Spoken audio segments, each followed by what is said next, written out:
Assalamualaikum warahmatullahi wabarakatuh. Alhamdulillahirabbil alamin, nahmaduhu wa nasta'inuhu wa nastahdihi wa nastaghfiruh. Wa na'udzubillahi min syururi anfusina wa min sayyiati a'malina, may yahdihillahu fala mudhillalah wa may yudlilhu fala hadiyalah. Nashhadu an la ilaha illallah wa nashhadu anna Muhammadan abduhu wa rasuluhu. Allahumma salli ala sayidina Muhammad wa ala alihi wa sahbihi ajma'in. Alhamdulillah, bersyukur pada Allah Subhanahu wa taala. Pagi ini kita dapat bersama-sama lagi dalam sesi tadabbur harian. Alhamdulillah, hari ini kita berada di muka surat yang ke-250. InsyaAllah kita akan bersama-sama mentadabbur muka surat 250. Kita akan bersama-sama di surah Ar-Ra'du, muka surat yang kedua daripada surah Ar-Ra'du, insyaAllah, iaitu ayat yang ke-6 sehingga ayat yang ke-13, insyaAllah. Ayat yang ke-6 sehingga ayat 13. Jadi kepada semua sahabat-sahabat yang bersama-sama dengan kita pada kali ini, agar dapat membuka mushaf jika keadaan mengizinkan, insyaAllah, untuk sama-sama kita melihat apakah yang disebutkan oleh Allah Subhanahu wa taala di dalam surah ini.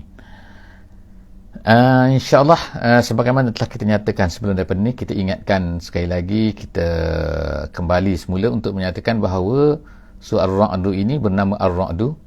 Dan kita akan dapati insya-Allah di dalam muka surah ini kita akan menjumpai perkataan Ar-Ra'du dalam ayat yang ke-13. Perkataan ini sebagaimana disebutkan oleh para ulama, sebahagian daripada ulama tafsir mengatakan bahawa surah ini bernama Ra'du, diambil daripada perkataan Ar-Ra'du daripada muka surah ini 250 ayat yang ke-13, dengan tema yang sesuai dengan apa yang terkandung di dalam surah ini, iaitu Ar-Ra'du ni iaitu satu kita kata apa ni, bunyi yang kuat yang didengar ketika nak hujan, kita kata guruh dan sebagainya, nama bahasa Melayunya. Jadi dianya memberi gambaran bahawa iaitu suatu perkara yang kuat bunyinya, yang hebat, tidak semestinya mempunyai bahaya, kesan dan sebagainya.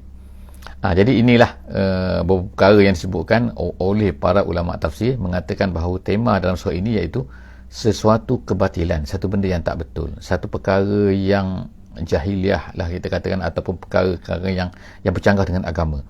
Kadang-kadang kelihatan bunyinya kuat, kadang-kadang dia bunyinya hebat, tetapi sebenarnya dia tidak mempunyai apa-apa nilai kepada kemanusiaan, tidak ada memberi apa-apa erti kepada kita sebagai manusia. Dia hanyalah merupakan satu benda, bunyi-bunyi yang hebat dan sebagainya. Tetapi kebenaran kadang-kadang tak berbunyi, kadang-kadang nampak macam lemah, tetapi sebenarnya dia mempunyai kekuatannya. Jadi perbandingan di antara dua perkara, di antara satu iaitu kebenaran dan yang kedua kebatilan. Jadi kebatilan walaupun bunyi dia kuat, walaupun hebat, walaupun digempitakan, walaupun dibombastikkan kita kata, tetapi dia sebenarnya tidak mempunyai apa-apa nilai kepada kita semua, terutama untuk berjumpa dengan Allah Subhanahu wa taala. Jadi insya-Allah kita sama-sama melihat kepada muka surat ini 250 surah Ar-Ra'du, insya-Allah. A'udzubillahi minasyaitonirrajim. Bismillahirrahmanirrahim. Wa yasta'jilunaka bis-sayyi'ah qabla al-hasanah wa qad khalat min qablihimul mathulat. Wa inna rabbaka lazu maghfiratil linnas ala zulmihim wa inna rabbaka lasyadidul iqab. Sadaqallahul azim. Ayat yang ke-6. Alhamdulillah, terima kasih kepada yang memberi feedback dan suara dan juga gambar. Alhamdulillah. Dalam ayat yang ke-6 ini kita akan dapat tengok bahawa Allah Subhanahu wa taala menyebutkan satu perkara yang sering diminta oleh orang-orang yang tidak beriman ni kepada Nabi Muhammad sallallahu alaihi wasallam kita semasa Nabi SAW menyampaikan dakwah mereka, iaitu yasta'jil. Yasta'jil artinya ialah meminta segerakan. Apa yang mereka nak minta segerakan? Mereka kata kepada Muhammad, ini perkara yang sama yang akan berlaku sampai kepada hari kiamat, iaitu orang-orang yang tidak mahu menerima dakwah ni, orang-orang yang didakwahi oleh pendakwah-pendakwah Islam, mereka akan sentiasa minta perkara ni. Iaitu sebab Nabi SAW selalu kata kan, pendakwah-pendakwah ni akan berkata, nanti kalau kita tak buat macam ni, nanti kita kena azab. Nanti kita tak buat, nanti Allah Ta'ala kirimkan azab. Kalau kita tak buat macam ni, begini dan begini dan begini. Jadi mereka pun yasta'jil mengatakan, mana dia, minta cepat kan, bawalah macam tu. Jadi perasaan, perangai macam tu adalah perangai yang dah lama yang berlaku kepada orang-orang Quraisy dulu kepada Nabi Muhammad sallallahu alaihi wasallam. Bisayyi'ah. Sayyi'ah itu artinya ialah anak azab ni. Mereka minta azab tu, mereka nak cepat azab tu. Tapi sebenarnya mereka minta ni adalah mereka ni mempermain-mainkan. Bukannya mereka betul-betul nak kan, tapi mereka mana dia, tak ada pun. Itulah mereka nak katakan kan. Qablal hasanah. Sepatutnya mereka ni meminta hasanah. Hasanah tu rahmah maknanya kan. Tapi mereka minta sayyi'ah. Mana dia azab? Sepatutnya kami pun takut sepatutnya lah kan, tapi mereka minta azab tu kan. Wa qad khalat min qablihimul masulat. Allah Subhanahu wa taala kata sedangkan sebelum daripada mereka ni telah kan, wa qad khalat ni telah berlalu, makna sebelum daripada ni telah berlaku, sebelum daripada mereka pun telah berlaku. Min qablihim, sebelum daripada mereka ni masulat ni iaitu makna jamak daripada masulah tu Masulah ni artinya ialah pembalasan ataupun hukuman Allah Subhanahu wa taala terhadap orang-orang yang telah berlaku sebelum daripada umat Nabi Muhammad sallallahu alaihi wasallam. Mereka boleh lihat kan, kaum Samud, mereka boleh lihat kan, kampung-kampung mereka, bandar mereka kan, di Madain Soleh sekarang ni di Arab Saudi nama dia Al-Ula, tempat tu namakan Al-Ula, ataupun di dekat ni iaitu Madain Soleh kan. Kita boleh tengok Firaun, mereka boleh tengok sebenarnya kan, iaitu yang tinggal hanyalah piramid-piramid kan. Jadi artinya sebenarnya itulah masulat, hukuman Allah Subhanahu wa taala yang dikenakan ke atas orang-orang yang telah melakukan syirik mereka dan juga maksiat mereka sebelum daripada ni. Jadi apa mereka tak nak ambil pengajaran? Jadi Allah Ta'ala, wa inna rabbaka lazu maghfiratil linnas. Allah Ta'ala kata, tapi Allah Ta'ala ni, Tuhan kamu mempunyai maghfirah linnas, maghfirah, keampunan kepada manusia. Maknanya Allah Ta'ala ni sangat-sangat nak mengampunkan. Makna get ready, Allah Ta'ala ni kan sedia untuk mengampunkan mereka kalau mereka ni nak minta ampun kepada Allah. Ala zulmihim maknanya ma'a zulmihim, bersama dengan kezaliman mereka. Walaupun mereka ni jahat, kalau mereka nak bertaubat, Allah Ta'ala terima. Kita sekarang pun kalau kita nak bertaubat, kalau kita ni ahli maksiat dan sebagainya kan, kita banyak buat maksiat, kalau kita nak bertaubat, Allah Subhanahu wa taala terima. Jangan takut kan. Ala zulmihim, lazu maghfiratil linnas ala zulmihim wa inna rabbaka lasyadidul iqab. Tapi kena ingat kan, kalau kamu tidak mahu meminta ampun kepada Allah, tak mahu bertaubat, tak mahu kembali semula kepada Allah, tak mahu berhenti daripada kejahatan kamu ni, Allah ini inna rabbaka lasyadidul iqab, sangat-sangat dahsyat iqabnya, iaitu hukumannya, seksanya. Jadi kamu nak yang mana? Nak minta ampun kepada Allah ataupun apa? Jadi Allah Ta'ala bertanya, cerita kepada Nabi kita, cerita dalam Quran ni untuk bertanya juga kepada kita, sama ada kita ni nak mana satu, nak mempermain-mainkan ataupun nak minta ampun kembali kepada Allah. Of course kita nak minta ampun kepada Allah. Kita tahu kan bahawa kita ni banyak kezaliman, banyak maknanya kejahatan dan sebagainya kan, tetapi kita nak, sebab kita tahu Allah Subhanahu wa taala mempunyai zu maghfirah. Waalaikumsalam warahmatullahi wabarakatuh. Seterusnya ayat yang ke-7, Allah Subhanahu wa taala berkata, wa yaqulul ladzina kafaru. Allah Taala ceritakan lagi apakah orang-orang yang kafir ni berkata. Wa yaqulul ladzina kafaru, orang-orang kafir itu berkata, laula unzila alaihi ayah min rabbih. Tengok kan, nombor satu, mereka nak minta cepat-cepat azab tu. Yang kedua, Allah SWT sebutkan kat sini kan, mereka minta apa lagi kepada Nabi Muhammad sallallahu alaihi wasallam. Dalam ayat yang ke-7 ni, Allah Taala kata, wa yaqulul ladzina kafaru, berkata orang-orang kafir tu, laula ni mana dia makna halumma, makna dia makna ataupun halla, maknanya kenapa tak bawa ataupun dalam ayat ni, kenapa unzila alaihi, laula unzila alaihi ayatun min rabbi, kenapa tak ada tanda? Bawalah tanda daripada Tuhannya. Kalau dia kata dia ni beriman sangat, kalau dia kata dia ni betul sangat, dia ni seorang rasul, kata orang kafir, kata orang tak nak terima Islam ni, mereka kata macam tu. Mana tandanya? Mereka nak tanda-tanda. Jadi apa tanda-tanda? Macam-macam mereka minta kan.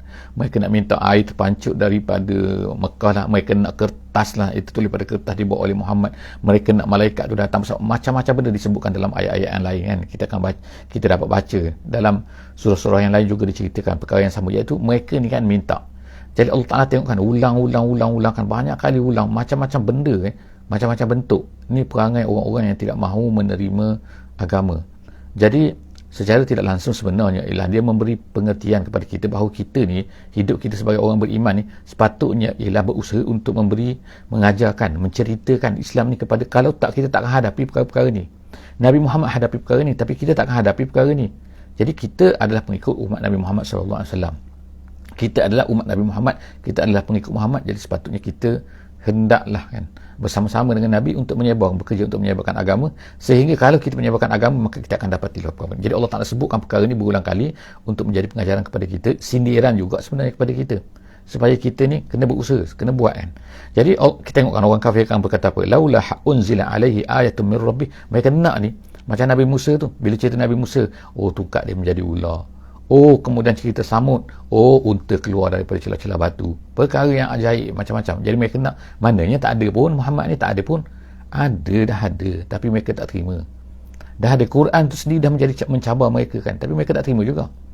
Dari segi bahasanya, dari segi balarahnya, dari segi menceritakan apa yang akan berlaku dan sebagainya, memang betul-betul berlaku, tapi mereka tak terima. Jadi mereka nak ni macam-macam, nak pula ayat innama anta munzir. Allah Ta'ala kata, kamu ni bukan kerja kamu nak bawa benda yang mereka minta ni. Mereka minta benda ni kita bagi, mereka minta ni kita bagi. Tak, kamu ni Muhammad, Allah Ta'ala kata innama anta munzir, kamu ni pemberi peringatan je, menceritakan kalau kamu buat macam ni nanti jaga kamu akan diseksa oleh Allah SWT, nanti jaga akan ada neraka, jadi jaga kamu mati nanti kena ni. Itu kerja kamu. Allah Ta'ala tegaskan kepada Nabi kita SAW bahawa Muhammad jangan layanlah mereka ni kan. Kerja kita, kerja awak ialah hanya menyampaikan. Kerja awak bukannya untuk tu melayan mereka, nak ni kan. Walikulli qaumin had. Allah SWT kata, bagi setiap kaum tu ada had. Had tu artinya ialah iaitu seorang yang akan memberi peringatan, seorang yang akan menunjukkan jalan yang benar. Hadin tu maknanya orang yang menunjukkan jalan yang benar, seorang yang yad'u ila rabbihim. Jadi daripada ayat ni Allah Ta'ala nak beritahu kan, orang kafir akan berkata macam ni. Jadi apakah sikap kita, apakah sikap orang yang bawa Islam, iaitu jangan layan mereka ni sangat, tapi kita terus menjalankan kerja. Kamu wahai Muhammad, jangan kerja kamu, iaitu kamu ni munzir. Dan ingat Allah SWT setiap, jadi kita tengok dalam walikulli qaumin had tu, iaitu maknanya sekarang ni maknanya sepatutnya kena adalah kan, setiap daripada bangsa, setiap daripada mesti kena ada had, iaitu bukan Nabi, mereka ni bukan Rasul pada hari ini, sebab Rasul dah tamat dah dengan Nabi, kenabian dah tamat dengan Nabi Muhammad SAW, tapi kitalah yang akan menjadi orang-orang yang menyeru kepada agama had. Seterusnya, Allahu ya'lamu ma tahmilu. Allah Subhanahu Wa Ta'ala seterusnya menceritakan kepada kita semua tentang kehebatan, kekuasaannya, ilmunya. Iaitu Allah Subhanahu Wa Ta'ala kata, Allahu ya'lamu, Allah Ta'ala tahu, ma tahmilu kullu unsa, apa yang dibawa, apa yang dikandung oleh setiap perempuan dalam rahim. Tak kira lah kalau kita kata binatang ke, manusia ke, semua benda kan, unsa. Jadi Allah Ta'ala tahu apa? Allah Ta'ala tahu dia ni kembar ke, dia ni lelaki ke, dia ni perempuan ke. Sekarang orang guna scan dan macam-macam kalau nak tengok kan. Tapi sebelum daripada tu, adakah manusia tahu? Allah Ta'ala tahu. Masa dia hanyalah setitis mani tu kan, dia nak jadi macam mana, apa yang akan ada dalam, manusia hanya tahu apabila dah sampai kepada tahapnya kan. Tapi Allah Ta'ala tahu kan, dia nak mati ke tak nak mati ke selepas ni, Allah Ta'ala tahu kan. Jadi Allah Ta'ala tahu ma tahmilu kullu unsa, semua yang dikandung oleh perempuan Allah Ta'ala tahu. Wa ma taghidul arham, wa ma taghidu tu artinya ialah apa yang kurang pada al-arham, iaitu apa yang dikandung tu. Kadang-kadang apa yang dikandung tu kadang-kadang ada kecacatannya, kurang sini kan. Kadang-kadang jantung, kadang-kadang kurang masanya. Masa apa? Sepatutnya 9 bulan, kadang-kadang 7 bulan, kadang-kadang 8 bulan setengah dah lahir kan. Itu taghidul arham. Ulama kata. Dan juga wama tazdad, dan juga apa yang bertambah. Yang bertambah ni dalam membawa erti semua benda yang bertambah. Sama bertambah masa, tempoh masa, dia akan lambat lahir. Sepatutnya dia kata akan due-nya masa ni, tapi kadang-kadang lambat. Itu time. Kadang-kadang bertambah anggota, ada lebih sikit kan, ada lebih sini, dagingnya apa, semua itu Allah Ta'ala tahu.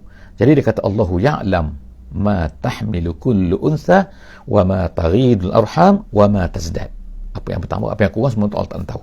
Kemudian Allah Ta'ala kata wa kullu syai'in 'indahu bimiqdar, semua benda indahu bimiqdar, di sisi Allah ni ada kadarnya, ada ketentuannya. Allah Subhanahu Wa Ta'ala dah siap dah. Dah siap apa ni, dah siap, kita kata dah siap, dah tahu, dah tentukan semua benda. Itu yang kata wa kullu syai'in indahu bimiqdar, ayat yang ke-8 ayat yang ke-8. Seterusnya kita tengok ayat yang ke-9, alimul ghaib wasyahadah. Allah Taala tahu yang ghaib, yang syahadah, yang tak nampak, yang nampak. Manusia nampak, yang ghaib tak nampak. Tengok nak selesaikan masalah COVID tak boleh ni. Susah kan buat macam ni, tak jadi buat macam ni. Sebab apa? Susah kan. Virus tu sangat-sangat kecil, tak tahu apa dia, macam mana dia. Allah Ta'ala tahu kan, alimul ghaibi, even benda yang tak nampak pun, tak boleh teropong, tak nampak. Jin, alam ghaib, semua tak nampak kan, tapi Allah Ta'ala tahu. Alimul ghaibi wasyahadah, dan juga benda yang kita boleh nampak. Kemudian Al-Kabir, Allah Ta'ala bersifat dengan Al-Kabir, Al-Kabir Al-Azim, maknanya Allah Ta'ala ni sangat-sangat maha besar, dan juga Al-Muta'al, maha tinggi.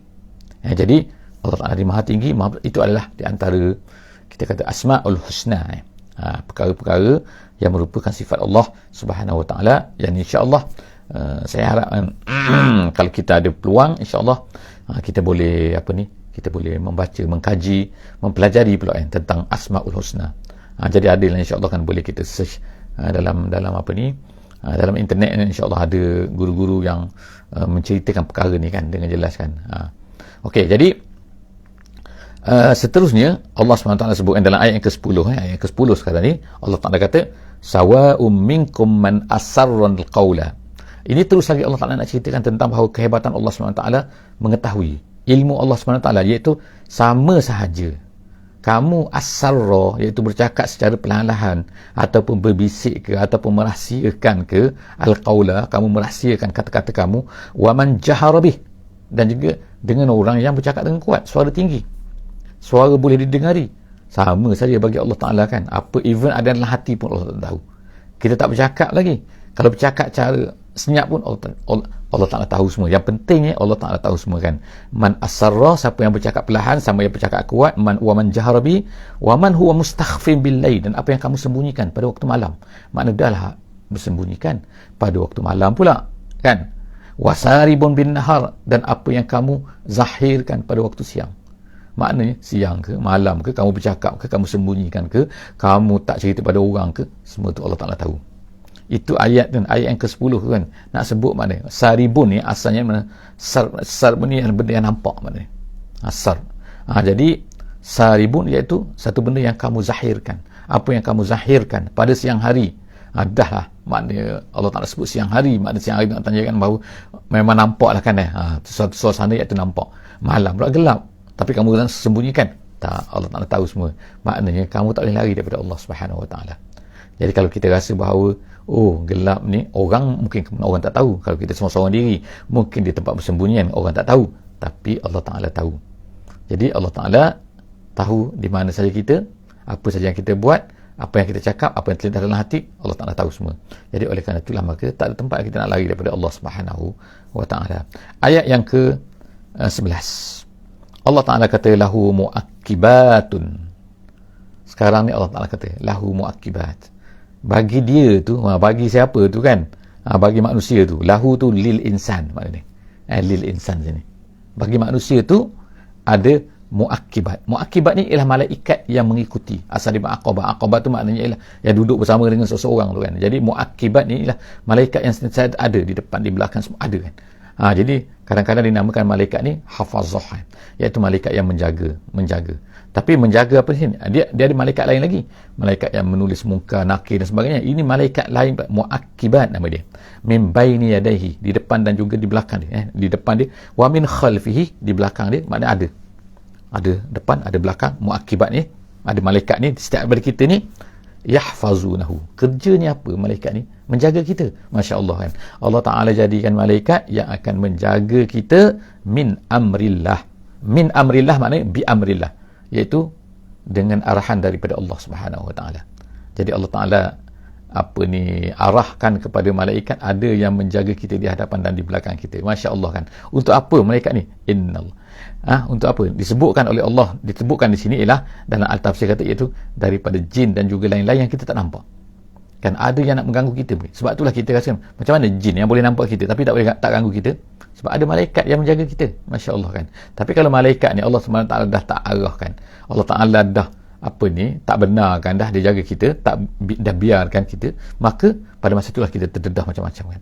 Jadi kita ingatkan lahu muaqibatun, ada malaikat di depan di belakang kita yang menjaga kita min amrillah innallah. Tapi ingatlah innallaha la yughayyiru ma biqaumin hatta yughayyiru ma bi anfusihim. Ayat ni maksudnya ialah Allah SWT tidak akan mengubah nikmat yang ada pada sesuatu kaum itu sehinggalah mereka ini sendiri yughayyiru ma bi anfusihim.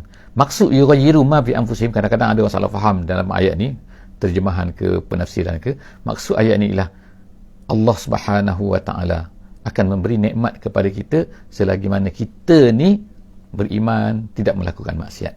Sebab ma bi anfusihim, yughayyiru ma bi anfusihim, mengubah apa yang ada pada diri mereka ialah, kata ulama tafsir, apabila mereka ni melakukan maksiat, pada masa itu Allah SWT akan tarik nikmat tu.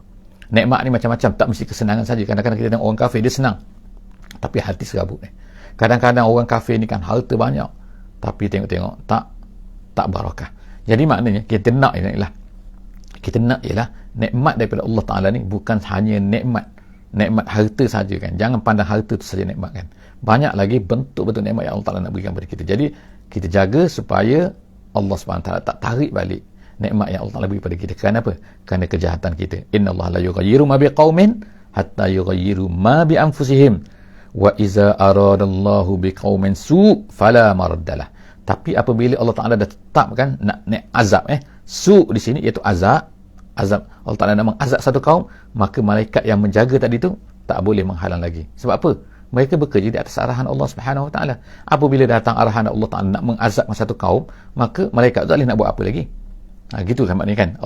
Maknanya malaikat tu kuasa dengan diberikan oleh Allah Subhanahu wa taala. Jadi Allah SWT kata sini kan, wa iza aradallahu biqaumin, apabila Allah Taala nak kepada satu kaum itu dengan dengan azab, maka fala maraddalah. Tak ada benda yang boleh tolak. Termasuklah malaikat tadi yang jaga pun tak boleh tolak. Wa ma lahum min dunihi min wal, tidak ada yang lain tempat bergantung, tempat berjaga, tempat melindung kepada manusia itu melainkan Allah Subhanahu wa taala. Sebab itulah kan, walaupun malaikat tu Allah Taala sebut kan begini kan, tetapi mereka pun tetap akur kepada perintah Allah Subhanahu wa taala. Jadi mintalah pertolongan kepada Allah, mintalah ta'awuz kepada Allah Subhanahu wa taala, berlindung kepada Allah Subhanahu wa taala. Seterusnya ayat yang ke-12. Allah SWT kata huwallazi yurikumul barqa. Jadi sekarang ni cerita tentang al-barqa. Barqa ni peti gitu kan. Dialah yang menunjukkan kepada kamu peti. Kita tengok sekarang kan banyak peti. Kadang-kadang kan hujan ada lalu berlakulah peti, khaufan wa tama'a. Dia ni peti ni dia akan memberi khauf, ketakutan, dan juga memberi harapan. Ialah bagi setengah orang dia adalah memberi khauf, dia menakutkanlah kan. Ialah orang berjalan di padang ke, berada di tempat-tempat terdedah ke, dia takut kepada peti ni. Tapi bagi setengah orang dia at-tama'an. Jadi Allah tak nak sebutkan tu. Dia bukan makna kejahatan sepenuhnya. Dia bukan kebaikan. Macam-macam orang kan, makna berbeza mengikut keadaan orang tu. Jadi ada petani-petani dia suka peti, nak hujan, dia suka, masya-Allah kan, lepas ni hujan pokok dapat ni lah kan, dan sebagainya. Tapi setengah orang dia takut. Itu Allah Taala katakan yurikumu. Allah Taala tunjukkan benda tu semua, wa yunshi'us sahabats thiqal, dan Allah Taala lah yang menciptakan. Yunshi' makna menciptakan, menjadikan ashabats thiqal, iaitu awan yang tebal. Awan yang tebal maknanya awan tebal yang akan menurunkan hujan lah. Kalau awan sikit tu dia tak menurunkan hujan kan. Kemudian seterusnya ayat yang ke-12, itu ayat yang ke-12 Kita tengok ayat yang ke-13, ayat yang terakhir. Allah Taala sebut sini iaitu yusabbihur ra'du bihamdih. Dan kemudian ar-ra'du, guruh tu Allah Taala kata dia yusabbih bihamdih. Dia rupanya guruh tu dia bertasbih tu. Sebab itulah kita disuruh bertasbih juga. Bila kita dengar guruh, kita disuruh bertasbih kepada Allah Subhanahu Wa Taala. Guruh tu sebenarnya bertasbih. Bukannya guruh tu saja-saja bunyi kan. Memanglah kan saintifik yang mengatakan gini-gini kan. Tetapi Allah mengatakan sini sebenarnya guruh itu sebenarnya bertasbih kepada Allah. Wa yusabbihu ar-ra'du bihamdi. Kata setengah ulama, maksud ar-ra'du sini ialah malaikat-malaikat yang diarahkan untuk berbunyi itu.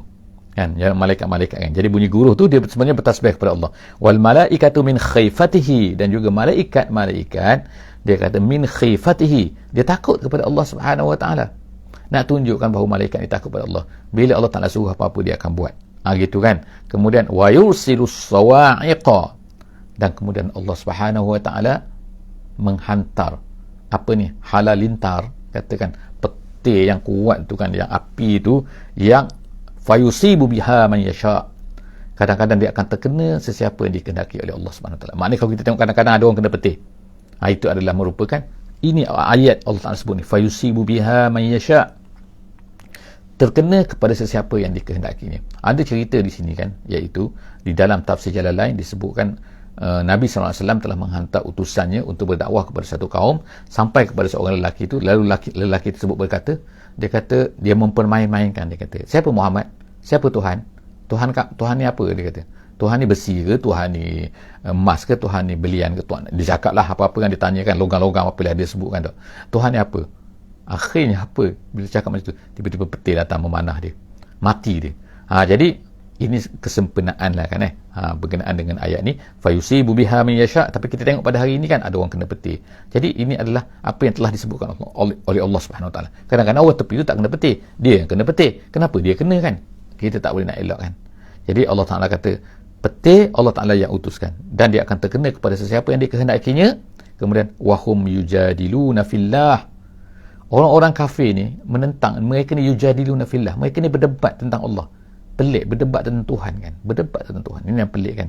Wa huwa syadidul mihal, sedangkan dia adalah sangat-sangat mihal. Jadi insya-Allah kan, itulah yang terakhir daripada ayat kita pada hari ini. Kita akan jumpa lagi insya-Allah di ayat yang ke-251, muka surat 251 insya-Allah. Jumpa lagi insya-Allah. Jangan lupa untuk share kepada kawan-kawan semua insya-Allah, kepada sahabat-sahabat semua.